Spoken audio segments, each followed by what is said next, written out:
Jadi bagi anak-anak muda jangan merasa canggung kalau karena kita miskin, jangan merasa rendah diri. Justru kita sebaliknya gitu. Bahwa kita katakan bahwa kalau Om dulu gini, biar Om tidak sekolah, biarpun anak orang miskin, tapi Om bercita Om akan mampu disejajarkan dengan orang-orang itu. Keberanian mencoba itu sudah kita sukses 50%. Baru mencoba aja. Belum. Nah, tapi kalau kita tidak berani mencoba, maka kita orang gagal hari itu. Kalau ini memang limited ini. Ini Itali, itu dilukis. Jadi yang 3 ini itu sepeda collection. Kalau kolektor ya. Nah, nggak ada. Luar biasa sekali. Yang ini nomor di dunia cuma 200, ini nomor 01. Ini nomor 01. Oh, ini yang mungkin yang pertama kali diproduksi kali ya? Enggak, sekali ulang tahun Ferrari dia minta bikinkan. Oh, asli Solo Om. Solo ya. Tapi terinspirasi sama Om Basko dari dulu lah. Oke. Apalagi tongkrongan kita dulu termasuk Basko Minang Plaza tuh. Waktu buka tahun 95 kayaknya pengen banget ke sono gitu sama orang tua kan. Iya, itu Om masih kan meninggalkan Pariaman itu tahun 70-an. Tahun 70? 71 lah sebetulnya. Ya umur 12 tahun lah kalau sama SD kan. Berhenti. Ke Riau Om, kemana? Pekanbaru. Ikut ayah apa gimana Om? Enggak lah, sendiri lah. Sendiri. Ayah waktu itu kan merantau pula. Kok Om kegigihan niatnya itu apa gitu loh? Orang kan banyak juga yang udah mati-matian kerja tapi rezekinya belum ada, trik-trik dan intriknya gitu. Waktu kecil itu. Om tidak pernah lagi memikirkan atau kita nanti dirantau bagaimana atau punya rezeki atau tidak. Yang penting Om berani memulainya. Bodoh amat gitu ya. Pokoknya risiko apapun. Jadi istilahnya begini. Ketika mama kita hidupnya terjepit, kita tahu miskin, kita dina orang. Om lihat dalam hati Om kecil. Bahwa kemiskinan ini memang tidak perlu dinikmati gitu, tidak perlu diratapi, tidak perlu ditangisi. Kita nangis orang lain tidak mau tahu sama kita kok. Malah ketawa ya. Orang ketawa. Nah artinya apa yang harus kita lakukan ya, miskin itu Om lawan gitu. Jadi jujur saja dalam adik kakak Om sekolah, tapi katakan sama mama sebagai anak laki-laki yang paling besar Om harus bertanggung jawab. Jadi Om berhenti sekolah. Merantau ke Pekanbaru. Asli dari mana Om? Kampung kecilnya? Limpur. Oh, Limopuro. Limopuro. Tapi masih sering pulang? Jarang pulang. Udah puluhan tahun enggak pernah pulang. Jarang pulang. Terus yang paling Om nggak pernah bisa lupakan dalam perjalanan hidup Om tuh, yang nggak pernah bisa lupakan pengalamannya? Jadi bagi Om semuanya Om tidak pernah lupakan. Semuanya itu menjadi sejarah dari hidup Om dan itu kan selalu Om ceritakan kepada anak-anak. Sekarang ada cucu udah gede, selalu diceritakan apa yang terjadi. Nah, tapi itu diambil hikmahnya aja semua. Ya, sama jadi, anak cucu tapi dipahami atau ada yang anak cucu yang menjadi manja atau? Oh enggak lah, kita mendidik anak kan nyatanya kan Om punya anak 10. 8 udah menikah, tinggal 2 lagi kan. Yang satu yang melek di Amerika, Wendo, satu lagi bungsu mau tempat kuliah. Resiko yang anak nomor 2. Oh, anak nomor 2. Sekarang di Pekanbaru ngurus usaha. Yang si Brian ya yang ngurus hotel, Nando ngurus semua. Jadi anak laki-laki itu 4, yang satu punya usaha sendiri. Jadi semuanya udah lepas. Nah, Om sendiri udah pensiun. Nah, enggak pegang usaha lagi. Luar biasa. Tinggal menikmati aja. Menikmati aja. Jadi artinya begini. Alhamdulillah dari dulu Om memang kan olahraga teratur. Insya Allah enggak pernah sakit. Insya Allah. Sehat. Alhamdulillah. Segar. Udah 62. Itu kenikmatan luar biasa Om. Ya. Udah kita bisa dikasih kemana-mana.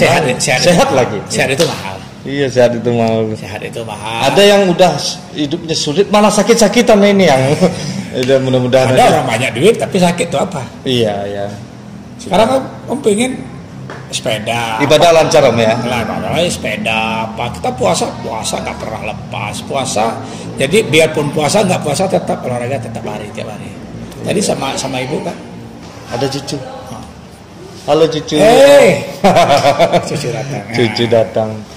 Oke. Rice sini. Anak ya? Iya anak Om. Ini suaminya jaksa. Tapi bisa bahasa Awak satu Om? Oh iya. Bisa. Le.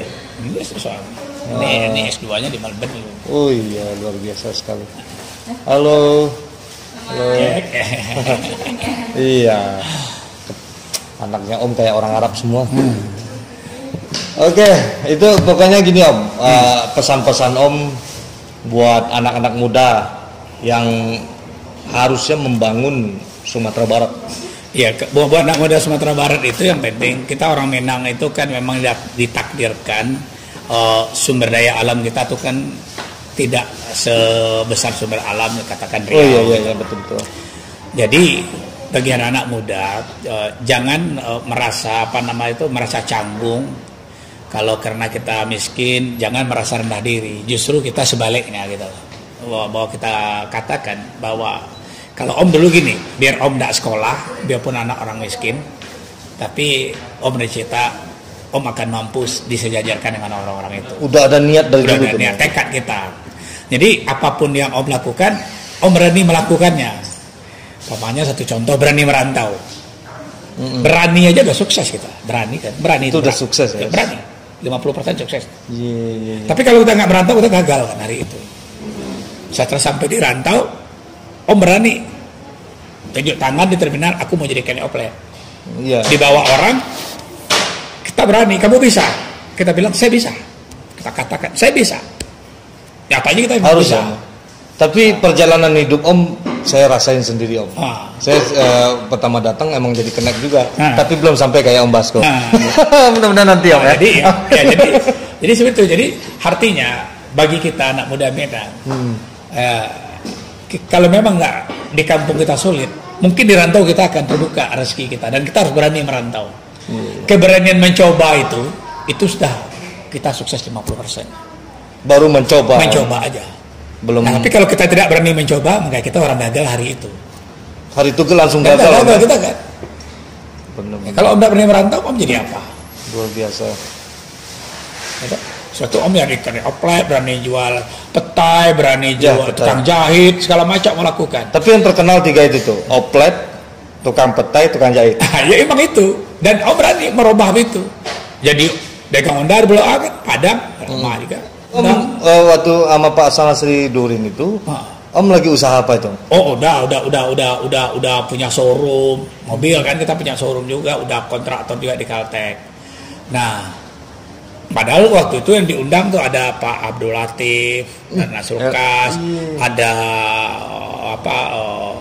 udah Fahmi Idris, banyak pengusaha senior ya. Udah menujal ketika itu almarhum. Nah, Om diundang umur waktu itu baru 30 kan itu. Iya. Nah, ketika Om cetuskan sama 33 lah. Iya, 33 tahun. Ya. Waktu kita cetuskan sama Pak Hasan, Pak, gimana kalau saya bangun mall Pak di sini? Kaget Pak Hasan. Pak Hasan orangnya luar biasa, dia bantu, dia belikan tanah. Itulah tanah itu Om beli. Pakai sertifikat hak milik tanah itu PT Pembangunan Sumbar kan. Pembangunan Sumbar dibeli tanah itu pakai hak milik. Nah, itu Om waktu di Minang Plaza itu udah Omnya ya? Apanya? Waktu Minang Plaza itu kan dulu terkenal cuma Minang Plaza, kata banyak polemik kan bilang sekarang udah bukan Minang Plaza namanya, sekarang Basko Grand Mall, padahal sama aja. Nah, dirubah namanya. Cuman dirubah aja, owner tetap sama. Masih dirubah karena bisa gempa gitu. Jadi gimana tadi kata Om? Ya ketika kita beli tanah itu kan melalui notaris seluruhnya gitu loh. Semuanya melalui notaris, seluruhnya kita ikutin prosedur pemerintah, kita bayar pajak, kita balik nama, kita bayar ke negara, wajibnya segala macam kan. Tapi tiba-tiba tahun 2018 itu tanah di belakang kita itu, tanah parkirnya ada belakang. Tanah itu kan udah sertifikat kita beli. Kita tahu ada komplain dari PT KAI bahwa dia punya tanah itu tahun 1880 berapa gitu. 1800? Iya, zaman Belanda dong. Iya, zaman Belanda tanahnya surat gerongkat. Gerongkat apalah nggak tahu lah. Jadi kita bingung aja gitu loh. Ya kita hadapi lah, tapi yang namanya kita ngelawan ya kata dengan elegan. Tapi Om nggak mau kalah, Om lawan terus sampai tuntas, sampai ke polisi, sampai ke Mabes, insya Allah kan semua berjalan lancar. Karena di belakang Om dulunya pemerintah juga. Iya, karena itu kita beli melalui pemerintah, kita diundang ke Sumatera Barat, kita diundang, kita bangun. Sampai sekarang siapa swasta yang besar bangun di Sumatera Barat? Iya, betul. Kita punya hotel, kita punya mall, satunya kan. Cuma kita satu-satunya lah ya. Iya, kan kita bangun kampung halaman, kita bukan jadi penonton. Jadi kadang-kadang itu juga ya persoalannya itu kan. Kita kan sekarang kita mau bangun lagi di Padang. Kan kita insya Allah pemerintahan baru ini kita insya Allah bangun lagi. Sebentar lagi anak Om kan sekarang Berian kan udah ketua HIPMI kan Sumbar. Dia mau bangun tanah kita kan banyak bebas. Mudah-mudahan sukses terus Om dan menjadi asbab baik buat seluruh masyarakat Minangkabau khususnya Padang Kota. Yang perlu semangat. Jadi hidup itu tidak boleh tergantung sama orang. Tidak boleh nyalahkan orang. Tidak boleh nyalahkan pemerintah juga. Apa orang kita nyalahkan orang? Bahwa pada akhirnya menanggungi kita sendiri gitu. Ya. Ayo kita bangun semangat yang tinggi dan kita coba. Nggak bisa kita hidup di kampung, kita pergi ke rantau. Ya. Hijrah. Nah, hijrah kita. Kalau memang rantau ini nggak ada untung, kita pindah lagi ke rantau lain gitu loh. Kayak Om satu contoh. Tahu Madang di Hulu. Ya, Om pernah merantau ke Pekanbaru. Tahun 78 Om merantau ke Padang lagi. Om menjadi Sepangaru. Sampai tahun 82, 5 tahun di Padang. Menuntut ilmu kan. Menjahit di Sepangaru, dagang Honda di Blok A. Setelah itu kembali lagi ke Pekanbaru, di mana Om bertekad lagi. Pekanbaru itu Om anggap kota yang mengalahkan Om ya. Om menuntut ilmu kepada Om balik lagi. Harus kalah tuh kota ya. Gitu loh. Jadi artinya seperti itu. Jadi kita nggak benar-benar Om ini petarung sejati. Kita petarung, harus jadi petarung. Nah sekarang orang nanya, Om memang dilihat dari peredaran usaha, Om memang nggak pegang usaha lagi. Tapi udah nikmati aja. Iya, nikmati. Anak-anak udah ada. Anak-anak udah ada. Pokoknya yang jadi motivasi dan inspirasi sama anak-anak muda sekarang itu kan Omnya sendiri. Iya. Jadi Om sekarang dikatakan tadi menikmati hasil kerja masa lalu. Titik gitu aja. Om tiap hari jaga kesehatan aja. Alhamdulillah anak-anak sudah jadi semua.